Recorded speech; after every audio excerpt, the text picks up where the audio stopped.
All right, let's do this Jordan Peterson thing. Let's have a little bit of fun. He's back now. I mean, there was a little dip. No, not the bar of crypto. Yeah? Like, there was a little dip where like he was just gone. I don't remember. Oh, and I remember what He was like in the hospital for a while, wasn't he? He was like in rehab or something. So like, there was a little dip in his consciousness. So like now he's back. Yeah. He was in Russia receiving treatment for severe apple cideritis. It's just weird though, because like I feel like we've moved past that. Like no one talks about the IDW anymore. They've all like embarrassed themselves. Like so, like him coming back is kind of like weird. Yeah, I would say they don't talk about them as as a whole anymore. But you know, Joe Rogan obviously didn't go anywhere. Neither did Brett Weinstein, who's was #1 for the ivermectin talk.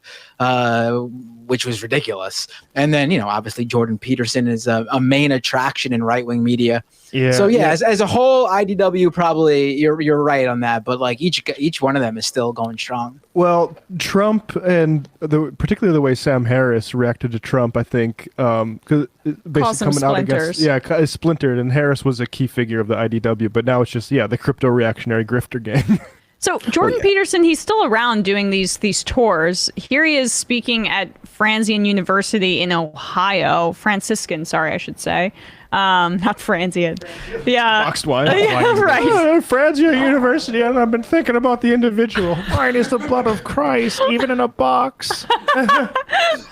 Well, that would work because, all right, like the dude, so we're talking about the IDW and the splintering. And the whole premise of the IDW is that they were this new type of thinker on the right or in the center. Independent-minded. Heterodox thought mongers. And what's really becoming obvious, and it's like the same thing that we're seeing right now with Blake Masters running in Arizona and J.D. Vance running in Ohio, who are just conservatives who... Blake Masters now says maybe the Supreme Court should look into Griswold and see if birth control is allowed. But yet, like, they're presented as this sexy new option who are different from other Republicans. Jordan Peterson knows his audience is just conservatives. And here he is in an advertised video that he tweeted out appealing to his audience of evangelical conservatives. The Bible is true in a very strange way. It's true in that it provides the basis for truth itself. And so it's like a meta-truth. Without it, there couldn't even be the possibility of truth. And so maybe that's the most true thing. The most true thing isn't some truth per se, it's that which provides the precondition for all judgments of truth. I can't see any holes in that argument. That's called being an I can't see any. That's like called being a fundamentalist. Yeah, right. That's the hole in the argument. So like the Bible is actually. I mean, I'm maybe not an expert as much as the distinguished Professor Jordan Peterson, although I suspect maybe he's a charlatan. But Bible, as my understanding, is made up of a lot of different books. So I wonder at what point did they compile it in a way that like let truth be something that exists in the world. Yeah. Like, did you need to get all through Leviticus? Like, when you're through Leviticus, is that enough for truth, or do you need to get through like all of Matthew and the Gospels and stuff like that? And what about Roman philosophers who were, I don't know, grappling with the concept of truth? Well, those Greek Greek philosophers guys, before the Christ even existed. That was pre-truth, before truth ever existed. Exactly. Like they talked a lot about truth, but it didn't even exist at that point. So they were clearly confused, and it didn't exist until like Jesus came around. And so his point, though, is that there is really no objective truth, that it is just it's created by a set of conditions that theocrats have placed upon the world. Never mind the, I don't know, 1 billion plus Muslims in the world that don't listen to this, but whatever. Yeah, we'll continue a little bit. Yeah. He's clearly on his I can't see any holes in it from a scientific perspective either, because I think we do know well enough now as scientists that the problem of deriving ethical direction from the collection of facts is an intractable problem. There's too many facts. There's an infinite number of facts. They do not provide an unerring guide for action. They can't. There's too many of them. They have to be prioritized. And as soon as they are prioritized, well, then you're in the ethical domain. Well, this is what fits well into what we were talking about last week. Like, he just says, there's too many facts. It's too upsetting. climate change, there's a lot of facts in there, but it's too upsetting and it's making men very depressed. So let's completely ignore it and commit to this larger non-truth, but then call it truth. So you're just a freaking fundamentalist then, bro.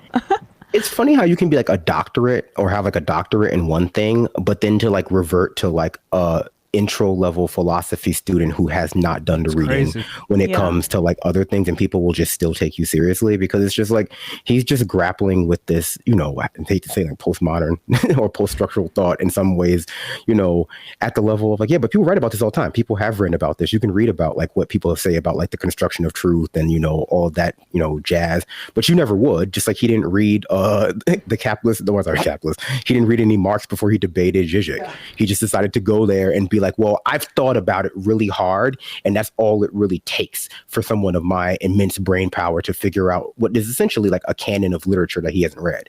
Yeah, the dude skimmed the Communist Manifesto, and I mean, talk about confidence. Like, if I was going to debate a philosopher like Zizek, I would maybe spend a little bit of time doing some homework, and he wasn't familiar, and he didn't even internalize the Communist Manifesto. He like, you want everyone to be totally equal. And it's like Marx explicitly says like that's an impossibility under current conditions. But anyway, he had like the wiki open during the debate, which I can't blame him. I probably would have too, but you know, like.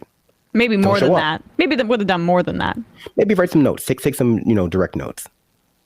And it's a shame that the New York Times and Connor Friedersdorf for The Atlantic and all these other sort of big media writers and editor type folks boost abject charlatans like this guy that frankly like need to see somebody about their own mental health. Yes. If I can just make a judgment from afar, and they put them forward as like these are these people will speak for the forgotten man that is so like left behind by modern society. It's by funneling them into extremism. Exactly. And luckily, sorry, just really quickly, Brandon, like, luckily, what Jordan Peterson is talking about, nothing historically has ever come badly from churches and religions claiming that they have a monopoly over truth and facts, right? I mean, there were book burnings and things like that. That's not like what the Enlightenment is about. Yeah, it's just, I mean, very radical of him to claim that we should go back to a pre-Enlightenment time.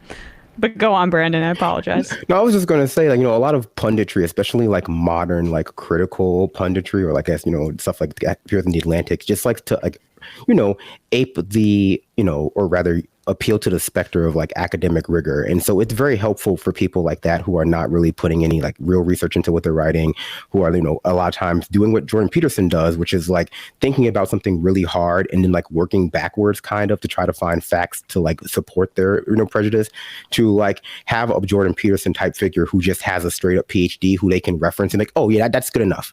I know I have this idea about what masculinity is in the modern day, and I don't really have any like, you know, pedigree in that field. I've never read anything about it. I just have these like preconceived notions, but it's lucky enough I can find someone who has like an appeal to legitimacy by having a doctorate, even if it's like only a semi-related field, to like, you know, reference, because then it gives legitimacy to what is essentially my, you know, just, you know, my prejudice. That's like one of the funniest things I think about our like modern pundit class, is that they're allowed to like treat their like internal prejudice and their internal bigotry as though it's like insight into a third party bigoted group. Like they're allowed to, because they like, you know, you've done this little sleight of hand where instead of saying I believe X, they just go, this incredibly cherry picked poll I found says this theoretically, reactions.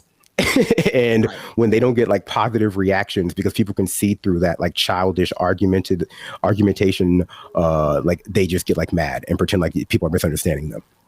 Right. Yeah. I mean, there's not a lot of people on the right, and you know what? Even in general, not even just on the right, not a lot of people in general who talk and deliver their speech or rhetoric, whatever whatever Jordan Peterson has to say, in the way that he does. And you know, I think most people, especially you know people who can actually parse what he says and try to understand it, realizes that Jordan Peterson is in fact a moron.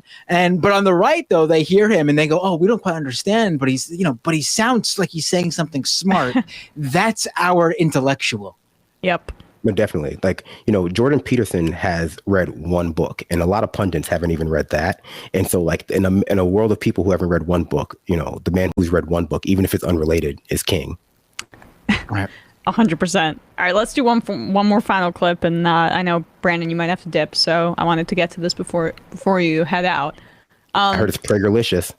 Oh, it's Pragerlicious. You should pitch that to him if he wants to appeal to some more youths with PragerU. I'm not a youth anymore. I think I'm middle aged. Yeah, but you can appeal to them with that. Yeah, I mean, otherwise he has to ask Charlie Kirk. Oh, That's right, and then shit out of luck. And he's a big fan. He's a big fan of like happy delivery too. Remember that one? He's like, people who protrude happiness.